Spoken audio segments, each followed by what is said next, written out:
Thank you all for being here. I'm really in the arts and entertainment business, have been my whole life. I'm a music maker, I'm a writer, I make records, I write books. And this subject, economics, even though my father was the CEO of a company and chief financial officer, I never paid any attention to it. I'm one of the many people who, I'm certain there are people in this room tonight, who didn't know the difference between monetary and fiscal policy. And when I was writing my book, Left Turn Only, there's a couple copies out there, I got near the end, I was writing on a history of the modern progressive movement in the Democratic Party here in California, and I wrote an article called Who's Minding the Store? And the opening paragraph is, if Calvin Coolidge was right, and the principal business of America is business, then the current management needs to be fired. There you go. And I went on, thank you, I went on to give a proposal on the social side for what progressive economics would look like for Democrats if they had the nerve to actually talk about it. And along the line, I met Mark Pash, and I started working with Mark on some of the progressive economic policies that he'd already worked out and written about extensively. And so the last third of my book on politics here in California from the progressive movement is all economics. And the thing that I had to do, which you're all going to have to do now, I know this is a room full of great activists, people whose hearts are in the right place, but there is a paucity of involvement on the progressive left in economics today. Because economics is not something you can just show up in the street with a sign and be conversant in. You actually have to study it. And it's probably the most mind-numbing subject to most people that they can think of. So one of the things to encourage you to study, I've spent the last few years studying economics, reading all the books, books like The Big Short. If you don't know what a CDO is, or a credit default swap, if you can't really tell somebody in a couple of sentences the difference between monetary and fiscal policy, then you really don't know economics.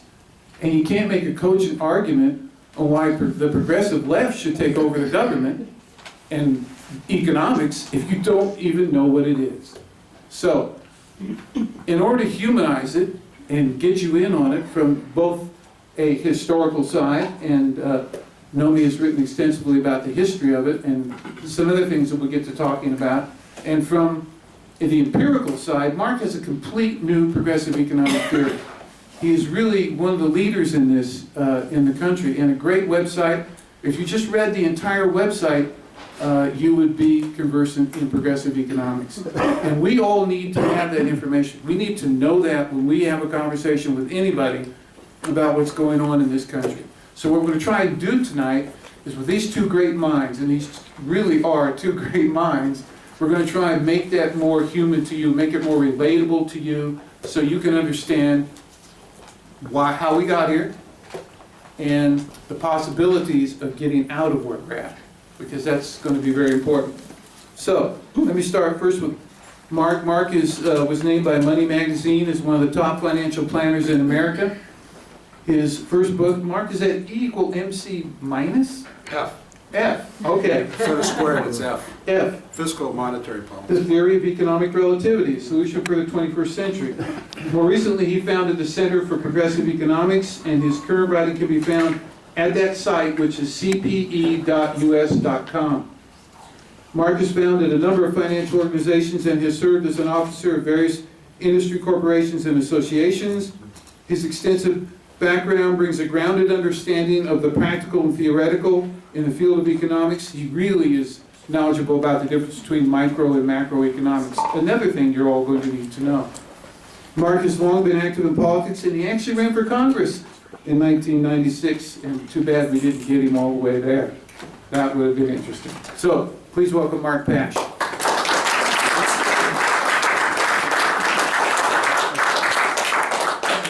Our other great mind, Nomi Prins, is the author, and I love this title, All the President's Bankers. And she's also a journalist, speaker, respected TV and radio commentator, a former Wall Street executive, author of 5 other books, and Nomi, I love the titles to your books, including Other People's Money, It Takes a Pillage. Her writing has also been featured in New York Times, Fortune, Mother Jones, The Guardian, The Nation, and other publications. She's a senior fellow at Demos. Her latest book is so relevant. Robert Reich had this to say about it. The relationship between Washington and Wall Street isn't really a revolving door, it's a merry-go-round. And as Prins shows, the merriest of all are the bankers and financiers that get rich off of the relationship, using their public offices and access to build private wealth and power. Disturbing and important. You're going to want to read this book. All right, so let's get right into it. I've got a few questions, subjects that I would like each of our guests to speak about, and then we'll kind of throw it open to the whole room. But these questions are designed to help you understand some of the things they've been doing and that they've been thinking about, some concepts which hopefully will spark something in your mind and you can ask that question. Let's start with Nomi. So Nomi, you spent a lot of time researching your current book in archives around the country. What was your motivation in writing All the President's Bankers, and what are the main themes? I didn't want to write a book on economics because I thought it was boring. No, I wanted to actually look at the individuals that are behind what drive the decisions that get made. But that was up here. Down here, I was writing a novel, actually. It was called Black Tuesday. And I wrote a novel called Black Tuesday, and in it, there was a scene of these 6 bankers. And we have the big 6 banks today, we had the big 6 banks then. And it turned out that the individuals who ran these banks had family ties going back to the early part of the century as well. And there was this idea of these men got together in a room together, and in 20 minutes during the crash in 1929, decided how they were going to save the markets. You know, you put in 25 million, you put in 20, okay, let's go. And for like a day that worked. The money got put in, it went into the stocks of the companies they had interest in, the market went up, the press was happy, Herbert Hoover thought he would get reelected. Everybody was really thrilled, and then all of a sudden, over the next few years, everything crashed, the market lost 90% of its value, 25% of the country was thrown out of their jobs, foreclosures were up in, etc. But what was interesting to me was just how these people in this room just decided what to do, and Herbert Hoover is sitting in Washington on pins and needles wondering how they are going to save things. And then you fast forward to what we've all recently seen in the crisis of 2008. You also had predominantly 6 bankers, or a big 6 set of institutions. You had individuals making decisions, they were government positions now, all meeting in the same room, then it was separate rooms. But there was a through line, and there was individuals that were involved. And then that through line went back to the beginning of the century, back to the panic in 1907. And so I just started to see patterns. I used to study math, and I just saw patterns in people. And so this book is really about patterns in people and their stories and their connections and how those impact the decisions and have impacted decisions that have been made in this country through wars, through crises, through economic booms and busts, through over the past century. A great book. Mark, when I first started studying your theories of economics and writing with you, a word stuck out for me, and I know everyone else that I've talked to who's come across this, and I cringe every time I hear a Democrat on TV say the word redistribution. I just cringe because it's so inaccurate. But you started writing about the word that should replace it, recirculation. Tell us about your theory of recirculation. It's actually pretty simple. So what's important is that you correct everybody when they talk about redistribution. And it says it's not redistribution, it's recirculation. And the reason is, if you take money from the rich or the poor, Pull that mic a little closer. Rich or the poor, then and you give them money, okay, during some sort of redistribution, like the biggest one, what happens? They spend it in our businesses and they give it right back. Yeah. And we get richer. So that is a very important, so you really got to change and think it's not a redistribution of wealth, it's a recirculation. It always goes right back to the businessman in their practice, in their thing. And I'll give you a local thing, because even military spending is recirculation. I have a certified financial planning practice, which is, I have all the securities licenses just like Nomi did when she was in the industry and all that. But my practice was built on retirees or about to be retirees from aerospace, when we had Lockheed and Boeing and all the big aerospace, and they were totally funded by the government. And when the government gave them their salaries through these contracts, they came into my practice and it worked really well. So it's not redistribution, it's recirculation. Us capitalists and business owners get it right back. So that's an important factor. So tell us, when I was reading your stuff, Nomi, the thing that really stuck out to me was the idea of families. There was just was it today or yesterday, Credit Suisse agreed to this major fine. And Alex Wagner, she reported it on TV, she said something, I think it was just so perfect. They're going to pay a lot of money, they stole a lot of money, they helped other people steal a lot of money. None of the names are going to be revealed.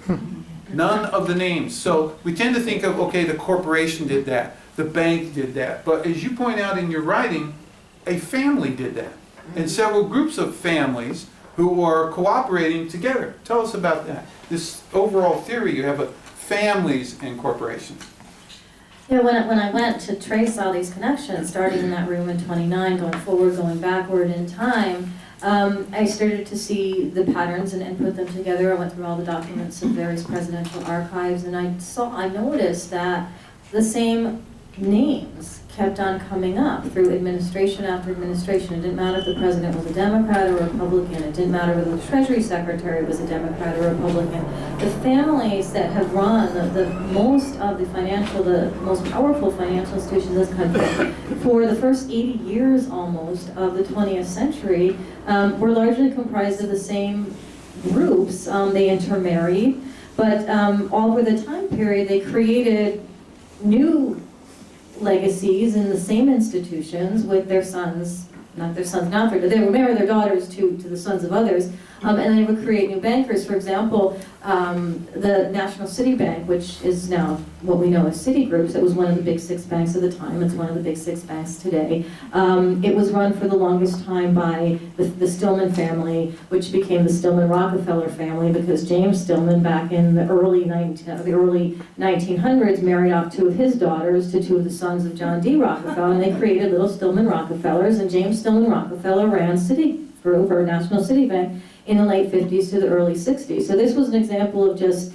really almost 60 years of one family, and there was different movements within that family, but running one of the major institutions of the time and of today's time. Different people have come in over the years. The same thing with the Morgans. The Morgan family ran, of course, the Morgan Bank, which we now know as J.P. Morgan. It's on Morgan Chase, which is on very many corners. And the Morgan family, and I start the book with the Morgan family, was the family that was most closely aligned with Theodore Roosevelt. And they were most closely aligned in that they were friends. The Roosevelts and the Morgan families were friends. One was a political banking family, one was a banking political family. And the way it worked is they just interacted on so many different levels. In the late 1890s, the United States was undergoing a very deep recession. It didn't have enough gold to pay off its debt. The Treasury Department didn't have enough gold, so they borrowed it from J.P. Morgan. In 1907, when there was a panic throughout the streets of New York and banks were failing, Theodore Roosevelt said, hey, I'm going to give you guys some money. Now the Treasury Department has a little money. Here, you take it, you fix it. And then the Morgan family grew into lots of different Morgans over the century and so forth. So there was just different groups of people that ran things. And the final one I'll just say is the Aldrich family, which we know of today is also Chase, the bank. Nelson Aldrich was a man who created the Federal Reserve along with a bunch of other bankers, including lieutenants for Stillman and other people.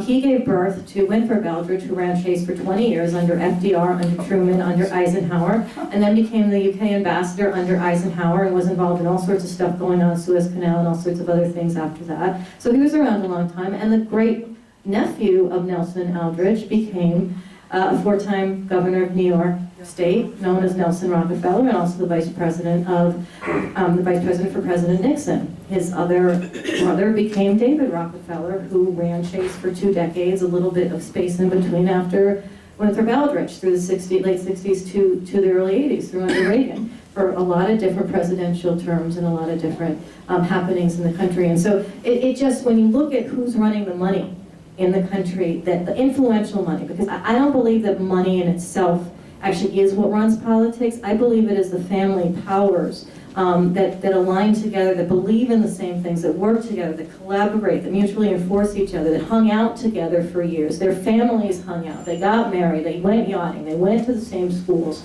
And that's the kind of stuff I trace into all the events that have happened. So the debutante balls in New York are really more meaningful than we thought. Well, as they are in London. This is to some extent, John F. Kennedy in 1938 was at a coming out party for his sister Kathleen, who was killed shortly thereafter because his father, Joe Kennedy, who was FDR's first head of the SEC and then the UK ambassador, was in the UK, had this great party, at which he invited David Rockefeller, who was going to LSE at the time. So JFK and David Rockefeller met in 1938.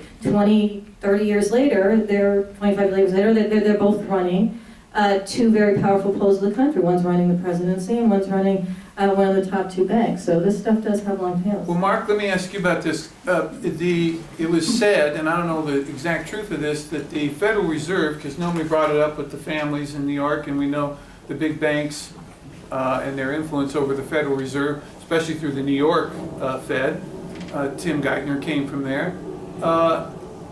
It was said that they gave out $16 trillion in the crash of 2008. So where'd they get $16 trillion to give out? How is this money made? Because I heard the other day the entire debt of the United States is $16 trillion. So if they could give away $16 trillion that we didn't have, but our debt is still $16 trillion, and nobody who had an underwater house got bailed out, but everybody who owned a bank got bailed out. How does the money work with the Fed, Mark? Well, the Fed is on, and we'll tell you a little Closer, bit how the monetary system works.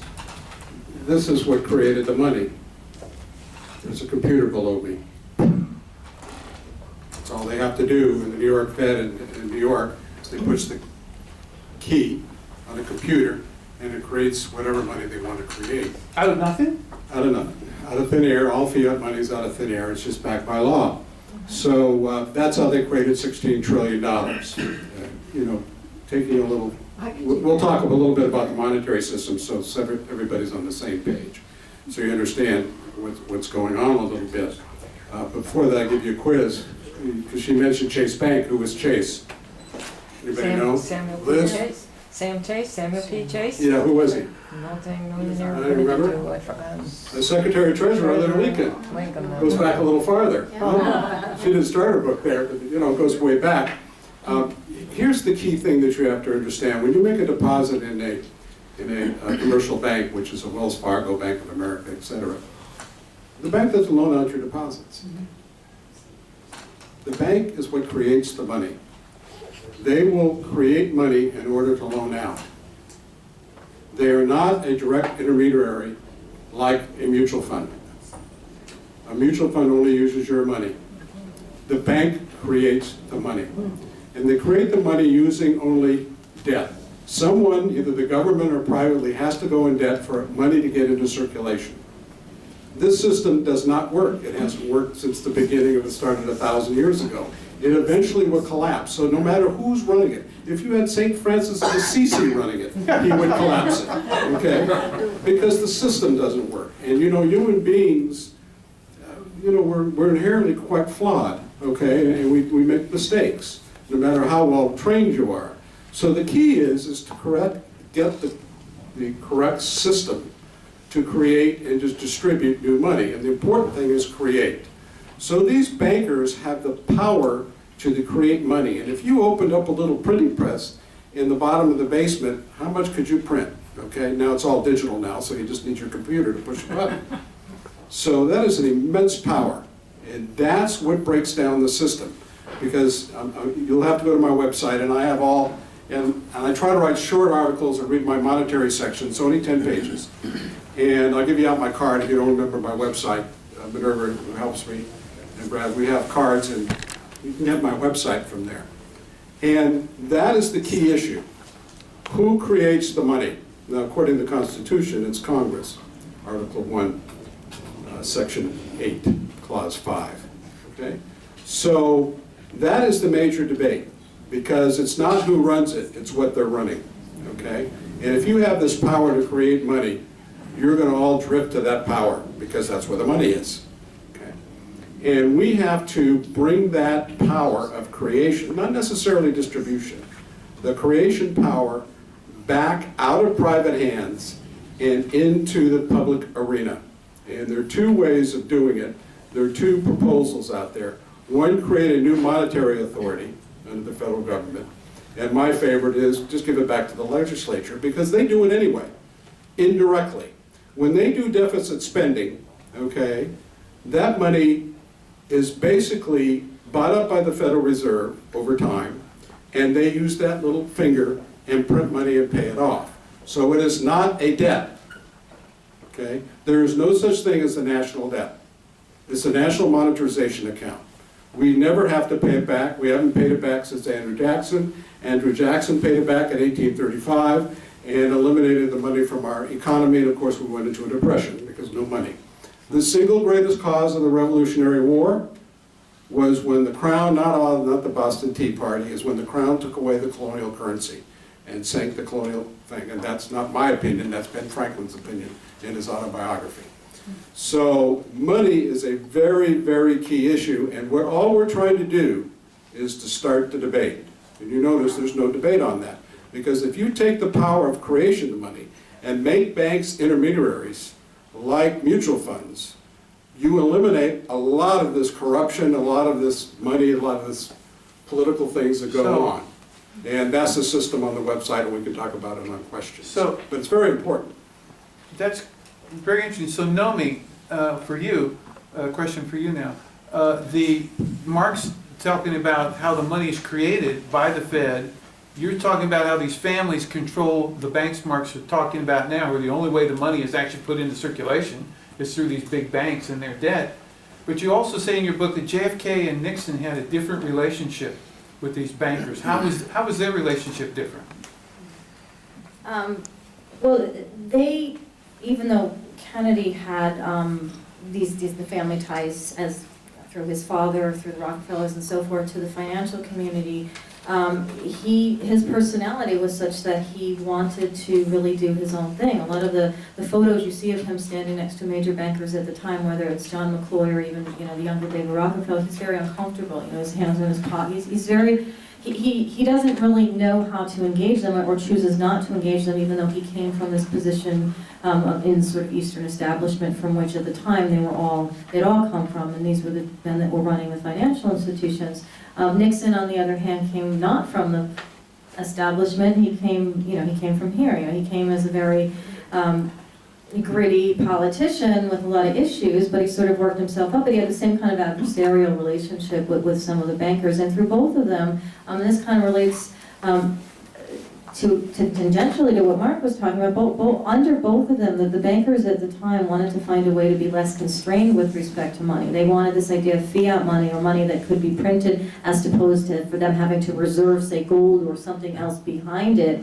They didn't want to do that. They wanted it to go away. So there started to be this idea, as bankers were expanding internationally, and they were competing more internationally after World War II with counterparts throughout Europe and so forth. They didn't want to be tied to having to reserve anything against their positions, against their expansion. And so one way to avoid doing that, aside from bashing regulations that had come into play to keep them sort of in control during FDR in 1933, was to get rid of some of that standard. And they really did push Kennedy to do that. It didn't exactly happen under Kennedy. He, in fact, wanted to put up more barriers to their expansion into other nations, which they pushed back on. David Rockefeller wanted to expand into Latin America, private interests and so forth. And JFK had this idea that the best way to fortify neighboring countries was to allow them to have their own economies and to sort of trade mutually at a position of mutual strength, rather than have it be the United States being supreme over them, which was what the bankers wanted to do.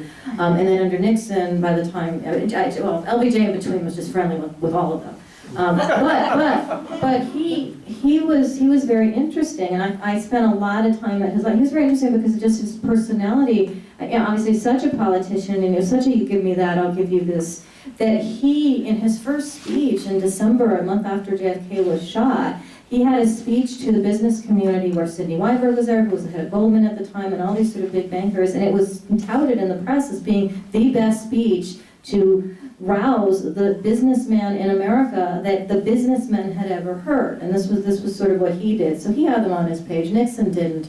And under Nixon, of course, the gold standard, among other things, was put back, and they sort of, in all the years since, I mean, all the printing, all the bailouts, all the third world debt crises, the Asian crisis, the Mexican crisis, the subprime crisis, is all based on less and less constraints to what the financial institutions can do. Less political constraints, less financial constraints, less asset constraints, and plus all the same power relationships they have anyway that they've built over these years that they can use to get policies into play that benefit them.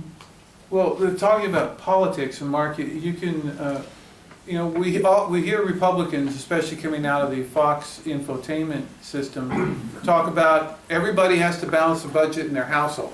You got to get your checkbook out, you got to balance your budget. And that's what's really wrong with the world, which leads to, of course, the austerity craze. You know, we must balance. But that flies in the face of a true definition of micro and macroeconomics, doesn't it? Correct. Macroeconomics, or Put your mic up there. macroeconomics as what to, it gets heavy after a while. Macroeconomics is what everybody thinks. Everybody thinks on a macro basis, revenue in, expenses out, net profit. That's micro. That's what business is, okay?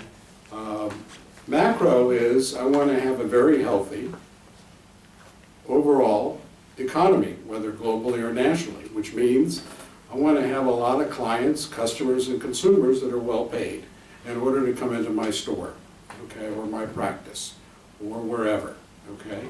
That's macro. They're totally different. They're actually opposed to each other to a degree, because in micro, as a business manager, I really don't want to overpay my employees too much. I want to make more money. But when I don't overpay my employees or pay them at 71 cents an hour like they started in China versus $20, they can't buy anything. And so the cycle is broken. And why we didn't go into the Great Depression here is because people started borrowing, okay? And that's where this money creation comes in. So they start borrowing on their credit lines in order to live. And of course, eventually that ends because they can't afford to pay it back. And the economy collapses. The same thing happened in the 20s and 30s. So it's a very different understanding of economics, and they're not related to a degree. And so a lot of people have the theory that you would have a bunch of companies that it makes a good macro. It doesn't work that way. So the government doesn't have to balance the budget? But the government doesn't have to balance the budget. All the government has to worry about is inflation. And that's where we get into politics, because if you notice that, and this is globally, the left wins, and then the right wins, and then the left wins, and then the right wins, and because it's the economy stupid. Clinton had the right slogan, but when he got there, okay, he's not in control of the economy. The monetary system is in control. It's the blood, it's like the blood of the economy is money, and they're not in control of that. The Federal Reserve and the commercial banks are in charge of that issuing of money, and they only issue it debt. And there's nowhere written in the Bible or anywhere that you have to create money by debt. And every time we haven't created money by debt in this country, we have some good examples. It's worked very successfully.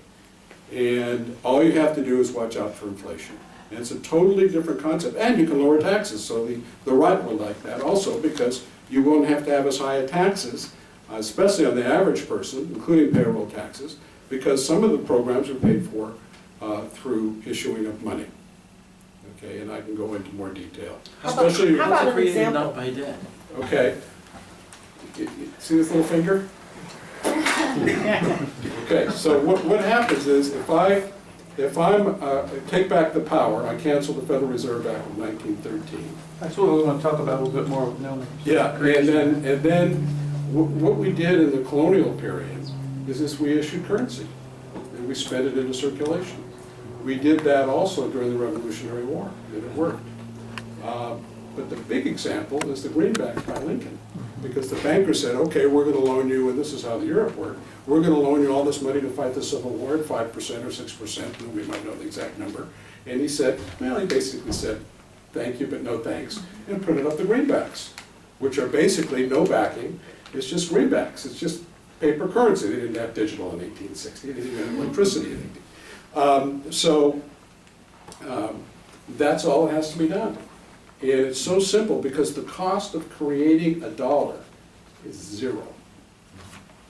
It depends on how it's spent, right? The only cost is the excess, if you create too much and you create excess inflation. That's the only cost. There's a small cost of distribution because you have to have brokers to put it out there and Congress to spend it, or however you want to do it, and we have 15 different ways to put it out there when you read the site. But the key is to get more money out there. That's why we're suffering. Because the only way we get money out there, people have to borrow. Well, Japan has been in low growth since 1990 because their people don't want to borrow at all. Okay? So there's no money getting out there. So they have the highest debt to GDP ratio in the world. Does it matter? Does it create an inflationary thing? No. And the reason it doesn't is because they have a big trade surplus. But there's other reasons too. It's their own money that they're using. So they're just recycling it. So, Nomi, tell us about J.P. Morgan and Teddy Roosevelt, the Panic of 1907, how the Federal Reserve came to be, and how that worked in our latest crisis. Yeah, I mean, after the period Mark was talking about in the Civil War period, and the bankers, there were a bunch of recessions and panics between the Civil War and 1907, but the 1907 panic was the thing that really got J.P. Morgan and James Stillman and George Baker and the men that were running the financial institutions, and also had close associations with Roosevelt and then with Taft and then with Wilson, to decide that they needed something else to create something like currency so that they wouldn't have to create it, they wouldn't have to trust each other. There was something at a federal level that could provide them this idea of credit, this idea of money that they could then use for their own purposes. They wouldn't have to raise it themselves. They wouldn't have to have the 1 a.m. meeting that they had during October 1907, where J.P. Morgan's, the second meeting, 2 meetings they had at around midnight in 1907, where J.P. Morgan, the second meeting is at the Manhattan Hotel in New York, and this guy named Frank Vanderlip is kind of the lieutenant of National City Bank, and he's running in and out. The press is downstairs, and the Treasury Secretary Roosevelt is waiting somewhere else in another building because they don't want him around, for them to decide how they are going to save this banking system that is failing, because there are depositors standing outside in the middle of the night being beaten back by policemen outside of institutions that are closing with their money inside them forever. And there is no recourse for any of these individuals to get their money out. So Teddy Roosevelt's concerned, everybody's concerned. J.P. Morgan says, great, I got $25 million that Roosevelt has allowed the Treasury to give me to decide anything I want, to save anyone, save myself, it's your decision, it's your decision.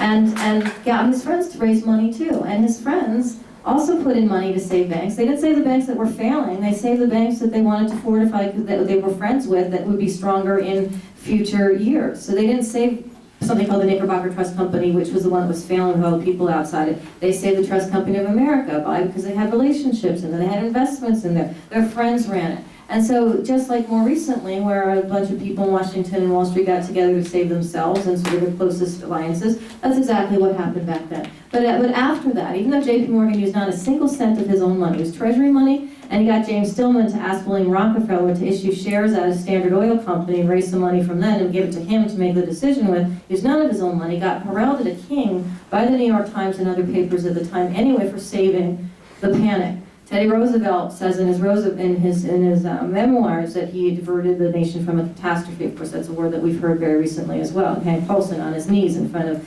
Nancy Pelosi saying there's going to be, a catastrophe if you don't give me TARP money, etc. All of this kind of has its patterns in history. After that, J.P. Morgan decided, as did Nelson Aldrich, who I talked about before, one of the senators on the Finance Committee, we need something else to back us. And that something else became the model for what is now the Federal Reserve System, which is 12 member banks, which all have as their members the private institutions who feed into this and basically say, we need money, we need liquidity, take your finger, do what you need to do and help us. And that's really what we have. So between 1907 and 1910, there's lots of meetings, lots of traveling. Nelson Aldrich, the senator, went to Europe with James Stillman, the banker. They hung out, they had parties, they visited the Central Bank of England, the Central Bank of France, gathered information, gave many, many documents to Congress, and finally by 1910 there was a meeting at Jekyll Island, a very exclusive club off the coast of Georgia, where the only member of the 6 people that went there to discuss the final blueprint was not present, J.P. Morgan. He was the one who had the membership to this club. The 6 men that were there, Nelson Aldrich, an assistant treasurer, and 4 bankers, all of whom were his lieutenants, met, created this plan, went up to Washington, presented it, went through back and forth political channels to decide how best it would help the New York branch, the Wall Street contingent of the establishment. And by 1913, as Mark mentioned, under Woodrow Wilson, the Federal Reserve Act was signed in December 1913, in a very sort of quiet December period when no one was really paying too much attention. Yeah, there you go. Christmas Eve, when these things happen. It's either Sunday night now, and then it was Christmas Eve, and which was also when Glass-Steagall was. But anyway, so they did that, and then all of a sudden, Woodrow Wilson presented it to the country, the Federal Reserve, as this body that would provide credit to the common banks, credit to the farmers, credit to the local. That if there was ever a panic again, that the benefit of the Federal Reserve would be to be sort of more of a multi-purpose lender to everyone. But that's not how it was created, that's not who created it, and that's not how it's worked in the century that it's been in existence. And it currently continues not to work for the benefit of the average person. It continues to work for the benefit of the same sets of banks, Big Six now, Big Six then, a couple in between, that worked so hard to establish it. So, Mark, the Federal Reserve, I know you're all understanding now what we're talking about, and that's the idea of money and how it's created and who gets it and how it gets into the system and how the bankers in New York and these families that they represent have corralled that system where it was initially only given to the Congress. Now it's actually in this other body. But Mark, on the left, we usually talk about solutions from a point of view. You always hear a lot of people say, well, communism didn't work, that was too bad, everybody couldn't share. But socialism is good, because everybody gets what they need, and then something like Greece comes up and people go, well, yeah, but if everybody got what they need and nobody went to work, that wouldn't be cool. So is it possible for capitalism to work, or is it also just an unworkable system, or are there flaws that make it unworkable that could be changed? And what economic system do we go to in the future if we are not going to do these family banks? Yeah, there are four major flaws to capitalism. And we were on the way to really solving most of them until the worst economic president in the history of the United States was elected in 1980. And we started going back to 19th century laissez-faire economics. And 19th century economics, of course, failed and collapsed. Mark, can you hold his mic? And so... Mark, hold it. Mike, Hold it like Yeah. this. Yeah, okay. Well, my arm gets a cramp. Hold the other arm. Getting up Use there. here. Oh, somebody else. No, fine. And so,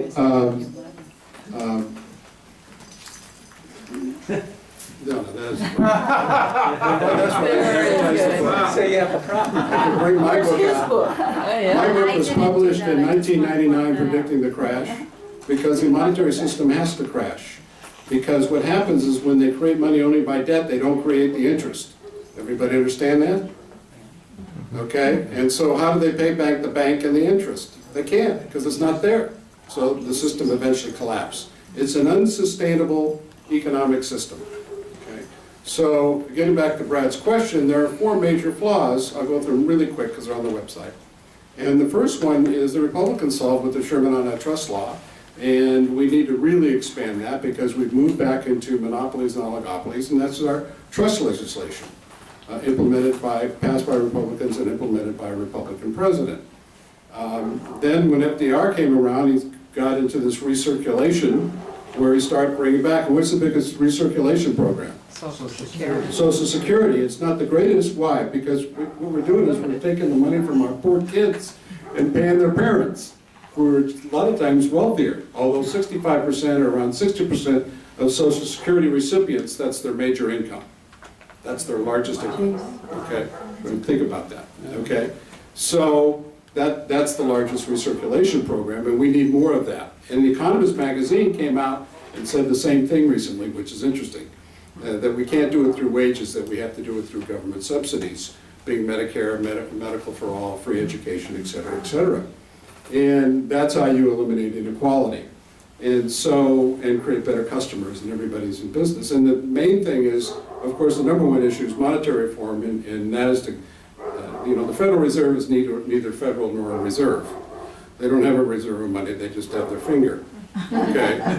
Okay, and it's not federal. None of the employees that work for the Federal Reserve are federal employees. They're really, it's a private banking institution. They do send their profits back to Congress after they're well paid, I might add. So, but it's basically a private institution to support the banks. That's why they bailed out the banks instead of the people. If they bailed out the people and paid off all their mortgages, the money would go back to the banks anyway. They couldn't figure that out, it was too complex. That's what they did. So, okay. So we proved, and the other thing is, it's because of Wall Street, is this short-term thinking. Capitalism really works if you're in the long term, okay? And this concept that government doesn't operate well, capitalists, private business doesn't operate too well. How many, there's 1923, we started the Standard & Poor's 500 companies. How many are still on it? Like 15, okay? How many are still on the original Dow 30? Anybody know? 2. It's one. Who is it? GE. GE. Okay, a lot of people have heard me already. Thomas Edison that's Thomas Edison's company. Well, these companies don't last either for a lot of reasons. And we have to start thinking long-term like the Japanese. They're very good. They got interrupted by World War II, and then that little blip, and then they kept going afterwards. That's because they had 100-year plans, and they think in the long term and not the quick buck. Okay, and Wall Street has forced people to, and our tax laws have forced people, and the monetary system has forced people to think on short-term profits rather than larger long-term profits. And that's why these businesses go kaput. Okay. So, Nomi, this is for you. With the small circle of banking families and individuals having all this influence over all these decades through different administrations, first, does it even matter who's in the White House if the banking policies continue the same under all the different administrations and so-called different political parties? And then there's this guy named Tim Geithner who's out. He's out peddling his book called Safe Stress today. Test. Yeah. Sort of a cover your ass kind of thing. And but anyway, his take. What's your take on him and the work he did in the Clinton administration? He's been around a long time, folks. And at the New York Fed under George W. Bush, and then as a Treasury Secretary under Obama. It seems like he was trying to rationalize that we must keep the system that failed going because it is actually working. As crazy as that seems. Well, Tim Geithner is the example of why it doesn't matter who is president. I think we just clarified that between all the positions he's had to have had such an influence on financial policy and where money gets placed and who gets saved from his different spots. I was on a show last week about when his book, he just had this interview with Andrew Ross Sorkin, and they talked about how there was nothing else he could have done at the time except what he did. And I was like, you should call your book I'm a Totally Awesome Superhero. And which is kind of how he's positioning himself.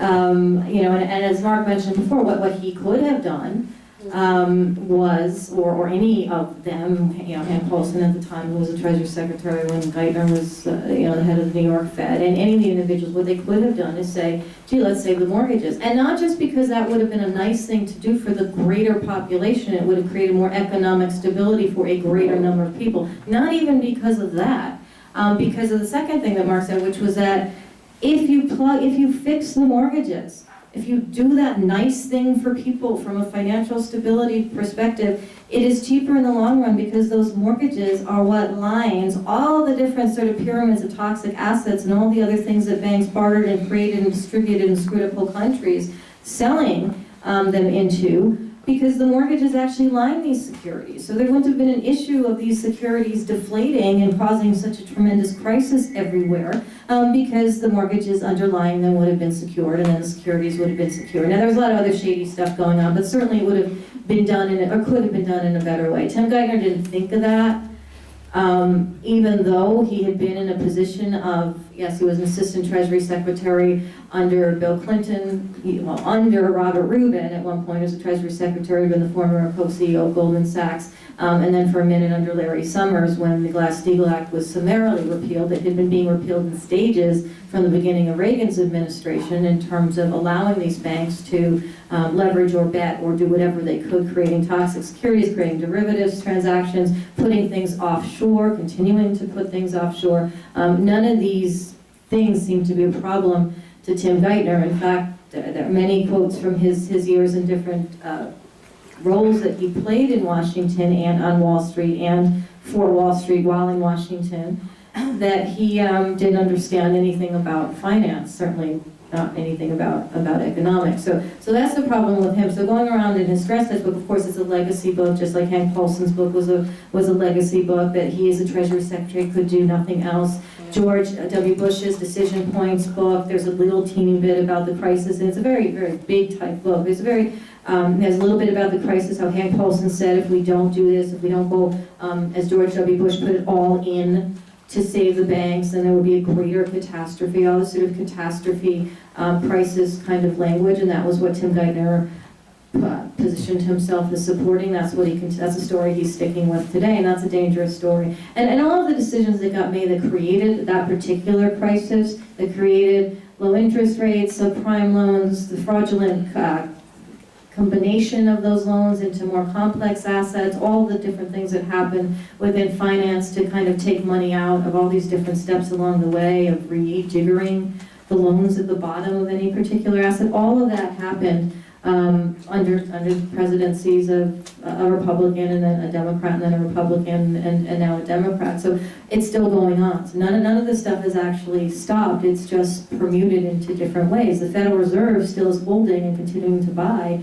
It's holding $1.6 trillion of mortgage-related securities. Supposedly, started buying them after we were in a recovery, after the banks were supposedly healthy, after they got trillions of dollars of loans in return for other securities that the Federal Reserve and Treasury Department decided to allow them to have. So all of this is a reason why I don't believe it matters today which party is in power. Why it didn't matter so much in the past was because more of the tighter family personal connections, that a lot of the decades long in which a particular banker might be running a particular institution that had tremendous political influence, funded wars, was involved in policy decisions, might be in that position for a couple decades, whereas a president has to deal with re-election. So a president might be only in for 4 years or 8 years, and FDR's, three and a bit terms, but these bankers could be in their position for multiple decades, and then be in a position of continued influence before and after. So that's why it didn't matter so much then. From a financial perspective, I'm not saying it doesn't matter from progressive social issues, but from a financial, with respect to Wall Street, with respect to funding these bad practices today, I don't think it matters, because the same decisions has happened under both presidents. I don't think if Hillary or Jeb Bush were to become president, that the relationship to Wall Street, the decisions that would be made with respect to these banks would be any different at all. So in that respect, I don't think it matters. So one more question for both of you, and then we'll open it up to everyone in the room. Given that the National Corporate Party and its two wings, the Democratic Party and the Republican Party, have shown that they are not going to change this system, and that they have created the greatest inequality anybody in this room has ever seen in their lifetime, and there is no solution put on the table by any leading political figure. What is your prescription for fixing this immense inequality that's global now? First Mark and then Nomi, and then Yeah, we'll that's a open it up. long answer. But let's give it a short. Before that, I wanted to solve, because we have some environmentalists in the room, and those are my friends in the room, I've heard this before, but I want to give you Put some the mic real closer. practical ideas. Some real practical ideas. This is my cheap mic, it cost $100. What do you think? If you could create money for no cost, right? And what are two problems in this state? Water and energy, right? Pollution, which is caused by coal plants. When you fly into Los Angeles, fly into LAX, look down. If you have a window seat, look down and tell me how many industrial buildings have solar on top of their buildings. And it starts out at Palm Springs. And start counting how many. So I've counted 2 so far. Okay, look at how many are there, and I've counted 2. Found my second one not too long ago. One guy who was smart, he put his initials of the company on the solar, and that's a smart idea. And then we were at the environmental summit, and the Manufacturers Association guy said, well, really it's not practical. It's not practical because, not because of taxes and credits, it's because it costs money to put it up, okay? Now, money is free. Remember, it doesn't cost anything. So I'm going to give every business owner a 30-year loan at 1% to put solar on their roof. And we don't, solar panels on the roof of their industrial buildings. Forget these little houses. These industrial buildings are huge, okay? On their solar, in their houses, there will be a line, it doesn't even start the payment until 30 days after they're operational. The payment on that mortgage, okay, it's not just direct currency issue. The payment on that mortgage is far less than their power bill. Far less. So you can even pay for maintenance and sell the power and make a profit. It's so cheap. See how money stops everything? They would be a line around the block of those industrial building owners to get that mortgage. So what's the negative? Well, you'd have to watch out for price gouging, so you have to limit it in geographical reason. When you fly into Portland, because my kids live in Oregon, there are a lot of industrial buildings. In Germany, there's no sun in those places. This is Los Angeles. We have too much sun, okay? So we don't have any solar, not 2 buildings. I've seen 2 buildings and I do a lot of flying. So that's how you solve the solar problem, okay? The water problem. Drive up and see what micro irrigation, everybody know what drip irrigation, okay? How much is drip irrigation in the San Joaquin Valley and the Imperial Valley? And then go to Israel where it's 100%, okay? And so this is low-tech stuff. It's a plastic tube and with water going through. I mean, I could make it, and I'm not very good at things like that, okay? So if you had a 30-year loan, the life of the equipment, 1%, okay? The payment, the water bill, and the lack of pollution even that they have to pay for, the water bill is so much lower than the water bill, they would all have micro irrigation. It should be 90% of both valleys where they grow everything. So your solution sounds like the interstate highway system and things like that, where we go out and we invest Right. in social projects which would create a better economy and not necessarily debt. Yeah, Why aren't they doing it if it's so obvious? because the bankers have control of the money and they want their piece of action. They create the money. It's okay to have their piece of action on money that they want to invest of their own money, but they create the money. So they get a piece of our action. And so it's not taxes that stifle the system, it's the amount of interest that's going to the Wall Street and the monetary system is just sucking the money out of the economy. And so when people don't want to reborrow, okay, so how does money stay in the economy without debt? People have to go bankrupt, they don't pay it back.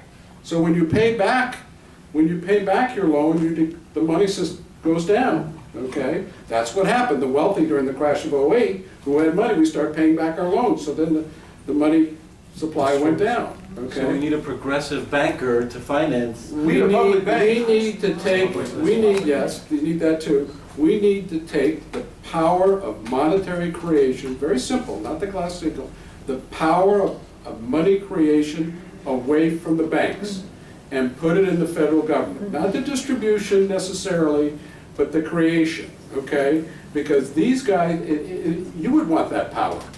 I would like to have a little printing press called the computer in my basement, you know? As much money as I needed. And that's where everybody gravitates. That's why the gravitation to Wall Street. That's why the stock market's up. So let's just get Nomi's comments on how would you solve this insane inequality we have, and then we're going to open up to the room.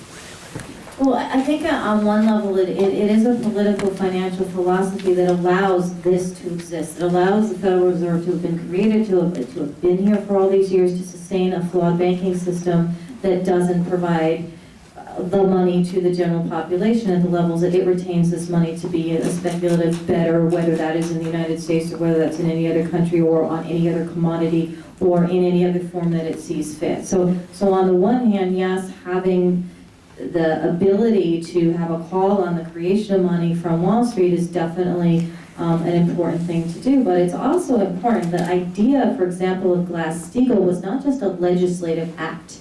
Okay, it wasn't just that there was a crash in 1929, there was a depression through 1933, and FDR said, I'm going to beat up the banks. That's not what happened. What happened was that the bankers at the time, including some of these families we talked about, including, for example, Winthrop Aldrich was a very good friend of FDR. They went sailing together. Their sons went sailing. You know, there was a lot of social ties. There was a lot of trust. He popped up to be the head of Chase in the wake of the crash of 29 and the beginning of 1933, and he said, along with James Perkins, who was running National City Bank, another friend of FDR's, that it was important for them as bankers to have traditional banking intact. They wanted the United States to have confidence in banks to behave like banks and not to do fronting for crazy weird bets that could create a crash in 1929. So before the Glass-Steagall Act was even passed, which was in June, these men went up to Washington within the first 10 days that FDR was president, and this is not in a lot of history books. You have to actually go through the letters of thank you for visiting me, that was really nice of you type stuff that is in the FDR library if you look for it, and you spent, and as a result, they agreed to support this notion of separating their banks before there was legislation. James Perkins told his shareholders, by the way, we're spinning off all this trading arm. Winthrop Aldrich took out an article on the front page of the New York Times to say he was doing the same thing. They both gave their pledge to FDR to support him in doing that. He talked the country down off the ledge. Of course, it took some years. It took thousands of smaller banks to close. These guys got what they wanted in terms of keeping their big banks big. But they did it in a way where they also considered the rest of the economy and the rest of the population and the confidence in the banks. And they didn't choose to keep the trading parts. Of course, they had all screwed up. They were all trading at like zero, but they chose to spin them off, not 100%, but sort of. And they kept the depositors, they kept the loan businesses, they kept the idea of creating and funding infrastructure. And as a result, Glass-Steagall just solidified that notion into a law. So it wasn't just an act, it was the idea of a policy where the leadership of the country and the leadership of the institutions that were going to provide funding for the country were on the same page and they supported each other. And what has happened, particularly since Reagan's administration, through Bush 1, through Clinton, through Bush 2, so forth, is that not only has that Glass-Steagall Act been fully repealed, but all of the pieces along the way have allowed the large institutions to become bigger, have allowed their concentration of assets and of deposits and of wealth and of influence to grow in an environment where the risk to all of us has grown exponentially because of all the technological advancements and all the weird sorts of funky financial instruments that banks continue to create, and the fact that you can computerize them and no one can, and there's so little transparency, and transactions used to be easier back then. So a lot of other things have happened with them having the ability to get bailed out by the Fed, by the idea of printing extra money, plus the notion that they have a tie on to our money. They have a tie on to our deposits because we have the FDIC that supports our deposits, which does not adequately back all the deposits that these banks hold. So if we did have a major crisis, it would be really big. The FDIC isn't equipped,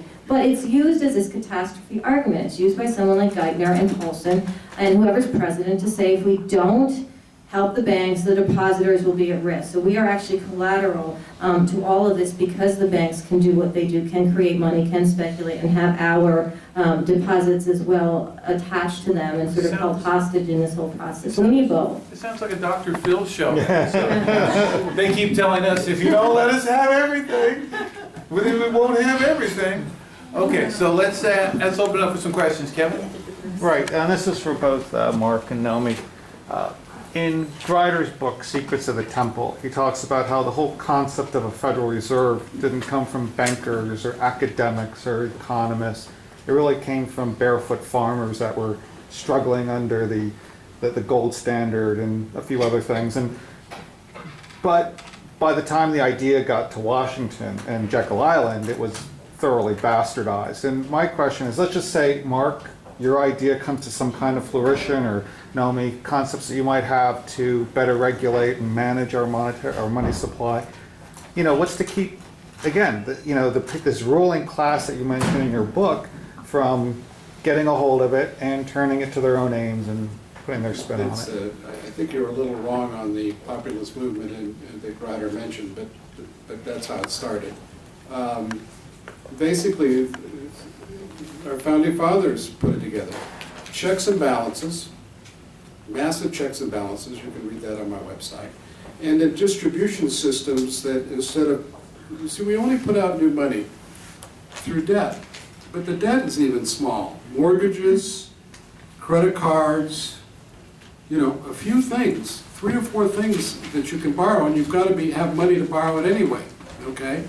In many things, not the credit cards. So, but if you, instead of having that one distribution system, you have 15 or 13, then when one system crashes, and they will crash, okay, because we're human beings, we make errors. It doesn't take the whole system down with it. We just correct it. Okay, it crashed, it's just money. As long as we control inflation, we just correct that system. So in the creation process, I'm not going to go through what I have, you can just read it. I have about 6 or 7 ways of doing the checks and balances, okay? And then in the distribution process, again, if you have a dozen or more distribution systems besides the commercial banks, then you're not all tied up in one system. And when it fails, or we have criminals, okay, then you just correct it, you put the people in jail, and you correct the system, and you go forward, but it doesn't collapse the entire economy of the world. And that's the system, and that's what our founding fathers did. Nomi? Yeah, I mean, the idea is they were trying to get off of this tyrannical connection between power and money, but what we've had, particularly in the last century and different periods before that, is more of a consolidation of people who have political power and people who have financial power, and then being on the same page. Acts didn't get abolished by themselves. There was a give and take, and there was a reliance on a political system that allowed the financial system to be as powerful as it is. So from a ruling class perspective, from an elite group of people in both Washington and Wall Street, there also has to be a leadership readjustment. It has happened in times before, between the 30s and the 70s, or at least the late 60s. There were times where there were large institutions. They were becoming a little bit bigger, but they weren't trying to take over everything. They were still run by families. They were still involved in political decisions. They still had impact on our policies. And the presidents also asked for things from them in return, and both were aligned in the same manner. They believed that a more solid economy at home would benefit both of them. It would benefit the bankers, it would benefit the presidents, because relative to the rest of the world, their policy was aligned. They believed that a strong America at home equaled a strong America outside. And after World War II, that's exactly where America was going. It has been expanding into other countries, militarily and financially, and the places where there were military branches, there were also new branches of Chase and National City Bank and so forth. But that policy alignment worked for the country also, because there was a kind of political financial checks and balances aside from a structural one that required bankers to be restrained, and it required politicians to do what's also good for the country. And that's why you could build superhighways in the 50s under, Eisenhower is much more to the left of Democratic presidents today, but under a Republican president, where you had bankers also suggesting that taxes be cut for individuals before they were cut for corporations. So you had mass infrastructure being built, and you also had rich people suggesting that there should be more of an equality in the tax system. That there was a different mentality going on. There was much more so, and it wasn't perfect, but there is nothing like that. There's something like that for Mark, but in terms of the leadership that is in power right now. This gentleman here? So where and when has trickle-down economics worked? In reality, it's not really a theory. Okay, it's just a political word. Would you repeat the question? You talk about when does trickle-down economics work? And it's really one trickle-up economics is what it should, but it's really not an economic theory. You can't read it in any books, it's just a political word. It's a political theory. Yeah. Where and when has it worked? Never. Never. Is that your answer, never? Yeah. Consolidates Great. up here. So, I want to make another thing about the Federal Reserve, and this is through Glass-Steagall in the 60s. The Federal Reserve had its 100th birthday on December 23rd last year. And we've had, in 100 years, we've had 16 recessions, a Great Recession, and a Great Depression. That is not a good history. And we still, that is not a good history. That is not a good track record. So, and we still be plugging along, doing the same old thing, and it's going to collapse again. I was telling Brad before, I don't think, I thought the next monetary collapse would come overseas, and I still think that's true. That's why in my book it says it's going to collapse, I just didn't know where. I didn't think it would be here, I thought we were too sophisticated. Boy, was I wrong. Okay. I also want to comment on why we had the '08 crash, okay? Because you don't read any of it in any of the books, okay? Yes, it all got worse because of all the stuff you read in the books. But the basic reason is they created a financial product, and this comes from a personal financial planner, that doesn't work. When you put a loan out at 4, 5, 6% that goes up to 8, 9, 10% in 2 years, called subprime, it doesn't work because nobody in this country can afford that interest payment, and it eventually cannot work. But if you created a product that worked, like a participating mortgage, at 4%, and then the banks get 10 or 20% of the profits upon refinance, gifting, or selling, then that product worked because in 2 years they have the same payment. And the banks would make more money because there'd be no foreclosures and they'd have a piece of the equity. And that's what the big boys do. That's what insurance companies do. Those big buildings, our own insurance companies loan those big buildings as participating mortgages. It's both debt and equity. And so that's why we had a crash. Lady over here? I have a question for Nomi, and it's more philosophical than economic, but it's there. And the very people who are being the most damaged by the current policies promulgated by the Republicans and perhaps by the current administration are the very ones who are voting for the people who have these policies. Got any idea why that's happening? I do. Yeah. I already talked about it. You're on Yeah, the if you train. don't, you have ideas? I have. Okay, you You're on go the first. train, go for You it. go first, okay, I'll go first. Because the Tea Party slogan, keep government out of my Medicare, of course, is lack of education, because people think on a micro basis and not a macro basis. And that's what I stated, why the right gets elected and then they lose, and then the right, because they're looking for some solutions, and they're not in charge of the game, okay? And that's the reason we have all this confusion out there. Okay, and until we start debating the monetary system, which is the main driver of the economy, we're going to have this politically. I think also, we as a country, and a lot of what we get fed in terms of information about crises and who caused them and where the blame lies, tend to oftentimes blame ourselves as a population. And of course, these mortgages don't work if you can only afford a certain amount and the interest rates go up, but your pay doesn't go up by that amount. Of course you can't pay that.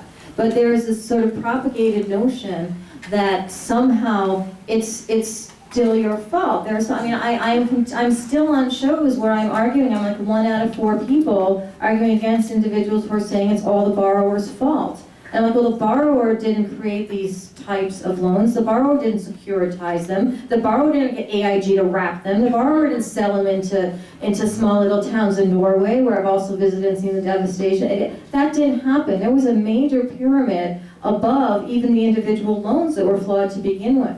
But I still go on mainstream television shows where everyone seems to think that this was a mutual problem or that somehow people shouldn't have taken out loans that they couldn't pay for, as if they knew all of the economics or all the financial mechanics that were in front of them. So a lot of it also is that we have to kind of be more knowledgeable of what actually happened and happens and continues to go on as individuals. Yeah, study, gain knowledge, and also feel more empowered that, wait a minute, this couldn't have been us as individuals. We don't have the power that I'm talking about. We don't run multi-trillion-dollar institutions. The top 6 banks of this country today control 84% of our deposits, of our FDIC-insured deposits in 6 institutions. We don't have that power as individuals. And why we vote for individuals that we think will change something, is because we want to believe it's better than this. And people do vote against their interests. But again, I think that there's not a lot of difference in terms of the policies at the moment, in terms of Republicans and Democrats at the very top level. That there are initiatives that can be done, that can be pushed through and should be pushed through. But I think people aren't aware enough of the options and the different kinds of solutions. Most people are not sitting in this room tonight and debating these issues. Most people are sort of watching, reality TV or doing anything that's just more entertaining. I mean, not saying we're not entertaining, but I mean, just, it's a different kind of entertainment. Next question. Mark, if even two presidents who have tried to take on the Federal Reserve were murdered for doing it, Kennedy and Lincoln, whose ear do you have, or what possibility of the team? And Nomi, could you talk about Ellen Brown's solutions, whether or not she gets elected state treasurer? And maybe you'll talk about the state bank, which they don't refuse to debate. Bring your mic up. It's interesting, it doesn't work down here, which is usually good, but it works here. It'll be fine. That's fine. And then I can hold my book, but it's out of print. So basically, now I got to concentrate on what the question was. Whose ear do you have, or what kind of team do you have? The Bank of Settlements in Switzerland, which is the main central bank, these institutions are the most powerful non-military institutions in the history of the world. And some even economists think, that even they're more powerful than the military, because they force the military to do things they don't want to do. I don't want to get into conspiracy theories, I want to get into the solution. I probably think that the real solution is only going to come, but I'm going to still work in the reform movement, we're all going to keep banging. It's global now. The internet's going to really help, but probably it'll only happen, in my estimation, if clean money ever gets to it. We have Wayne who sits on the thing over here on the clean money, where we can bring in some clean money along with the private money to get the election so people can vote. And also, when you read on my website, mine's a win-win. The banks make even more money, okay? They just lose the power to create money, but they're going to win also. So if you create a win-win economic system, then maybe you can, everybody's against change 100% of the time, but maybe you can get some bankers to listen down the road, okay? Very, very difficult. Can you define clean money? No, I'd have to let Wayne do it, okay? But clean money is where public finance campaigns. Public finance campaigns. Did you want to? That's okay, keep going. Okay, so that's a whole other major issue, really has to do with politics and not economics. I'm strictly economics guy. And Nomi, your part of the question was? Oh, on the initiative that Ellen Brown has on Public Banking Institute, that she, along with a number of folks, have created, the idea of the Public Banking Institute is to create public banks that are not these private banks that have this pull on money and that have such a pool of deposits and that aren't allowed to do the kinds of speculative activities with people's money, but instead have to take money and invest it back into public infrastructure. They can still make economic decisions. They can still weigh what money comes in with what puts out, but there has to be something that's actually working towards individuals and populations and everything else, as opposed to simply being the type of top-down infrastructure right now, which just basically risks our money, not even necessarily on anything nationally, internationally, and in all sorts of other types of schemes. It would be the idea of bringing that into a public-owned and public-operated banking institute. Are there any? Do any exist? Yes, North Dakota started in 1919. It's been very successful. It's been profitable every year. Okay, it doesn't really compete against the banks because they've loaned things that the banks wouldn't loan. And so it's worked very, very well. But of course, the Bankers Associations label that as socialism. Okay? Even though it's run by their own bankers. Their own bankers. It's Republicans, right? I spent an hour briefing John Chang, our controller, on state banking. Okay, and I said, we have the #1 expert to try to get Jerry Brown to do something. And I haven't heard it in his campaign this year. That's why I guess Ellen is running against him. So it's an interesting thing, but we're all battling in the reform movement to get these people educated. By the way, the congressman don't even, if I talk monetary policy to congressmen, 90-some-odd% don't even know what I'm talking about. So we know we have a problem. When, The legislature passed a committee, Commission. a commission to study state bank in California, and Jerry Brown vetoed it. Yeah, he's Mr. Republican now. so no, hold on the mic, because we got to wrap this up, and before Eileen says something, we can all stick around, everybody can talk to these two great minds, they've got a lot more on their mind than what you've already heard. Yeah. But final thought from you, Mark, and then from you, Nomi, about, and maybe aim it at, what can people in this room do to bring about the kind of better economic Make your statement. that you're talking about?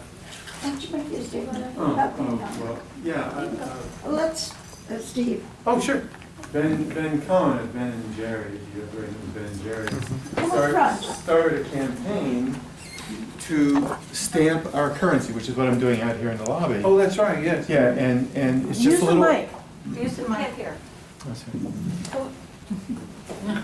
It's just a little advertisement, in essence, saying stamp money out of politics, you know. And we're stamping currency, so anybody has currency, it's free, just give me your currency, stamp it, put it back in your wallet, and when you spend it, somebody sees this, and it might just tweak, if somebody has 2 or 3 neurons actually functioning in their brain, it actually might make them investigate further. So it's just trying to encourage clean money. So, Great. that's all. And Leah, you had an announcement about, About Derek Cressman. yeah, where's he gonna be? He's going to be at Russell Green's house, 5011 Nolene Avenue in Encino, this Saturday from 10 to 12, sharing coffee and bagels So with Derek us. Christmas running for Secretary of State, and they can talk to you about that afterwards? Yeah. Okay. So, Nomi, Yeah. what can the folks in this room do to make a better system of banking? Well, again, we can be aware of the issues that we're talking about, and we can start to engage people just on a regular basis, whether it's looking at, because we don't necessarily have a full public banking system, if it's going even to credit unions or smaller banks, or noticing that you actually are paying more on your credit card with a major institution that you might pay on a smaller local institution, having a conversation, that you realize you're actually paying money to JP Morgan Chase to give them yours to open a savings account. If you look at the fees they charge relative to the money you put in, you're actually paying them to keep your money. All of these things you can actually mitigate and sort of empower in your own lives, and actually just have the conversations with individuals so this awareness comes to be, and also the press in terms of leadership, because there have been times where there has been a better connection of leadership on the political financial arena, and some of that's been because we've been in a Great Depression and then in a Great War, and there was a unity of purpose and everything else, and we're not necessarily in a great war now, which is good. We have wars going on, but we have come out, and we're still, actually I don't think we've come out, but we've experienced a large economic crisis, and it is still ongoing because only holes have been plugged, and they haven't been plugged for individuals. So we can continue to try and get those holes plugged, to get people in positions of leadership to believe that they have the power to at least make their voices heard about these instances, whether it is Elizabeth Warren or Bernie Sanders or different people in different areas who have some floor on the political arena. They are working against a lot of tide of political financial alliances and all these decisions that have been made to put us into the situation we have today. But we can do more. We can support and educate our community, make some small decisions that will have a ripple effect, as well as be aware, as well as support people who are in positions of slightly more power than we have on a political basis, who are also more aware. Mark? Well, in the monetary reform movement, the hardest thing that we do is to explain the system and where it's wrong and how you can change it. It's a communicative problem, but in terms of politics, in my donations, they don't, if they promise to, either at the local level to go into public banking or at the national level to support HR 2990 or resubmit it, which eliminates the creation of money in banks, I don't give them any money. So that's one little solution, and if we all get together, that's what I do for a non-living. I retired to do this some years back, so we have a better country and globe for our kids and grandkids, otherwise they're going to have problems a few decades from now. I won't be here, but they will. So we just keep banging, I tell everybody. I just keep banging on their heads, you know. I give them books, okay? I give them books explaining the theory and the solutions and emailing them. I sent Clinton, I sent Hillary. I said, why would you want to be elected when you're not in charge of the economy? They're just going to bang on you all for 8 years. Okay. And she said. Well, She said. Eileen, you had some final thoughts? Really, just to say that this is going to be on Free Speech TV, so that we can all see it later on. Also, if you want to, because we're making videos, if anybody like me can't remember all of this, and it's so important to remember, it can be purchased through Lionel, or you can call me and I'll give you Lionel's connection. Is Lionel there? No, Wayne had something you wanted to say? Oh, yeah, one other thing. We get the quality of authors like Nomi here because people buy their books. Actually, we've been selling more books through Great Minds than when she's been at several bookstores. So if we can keep this up, in other words, buy the book.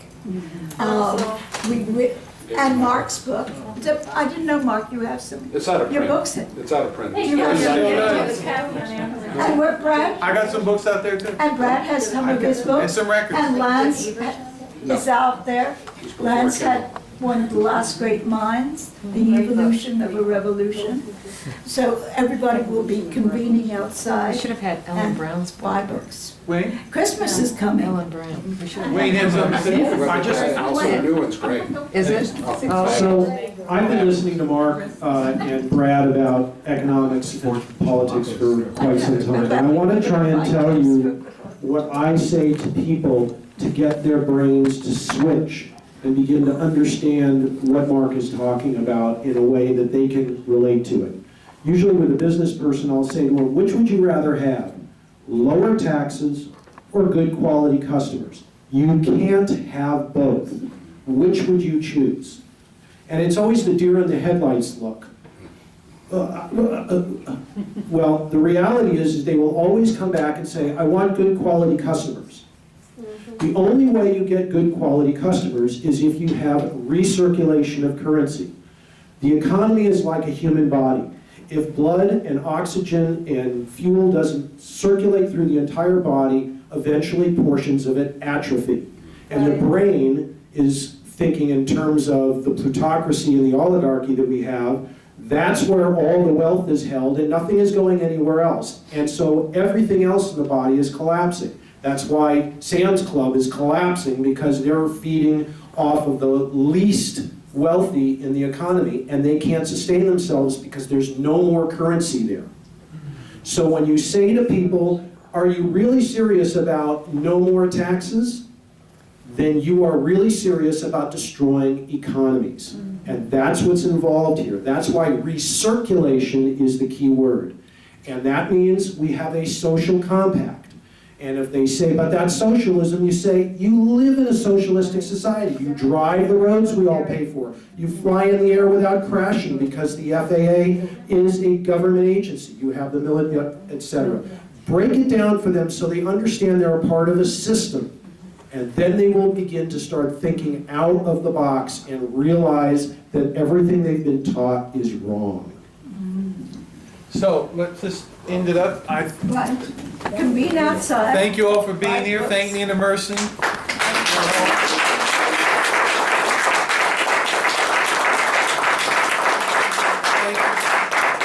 Thank Eileen Proctor for the great minds here.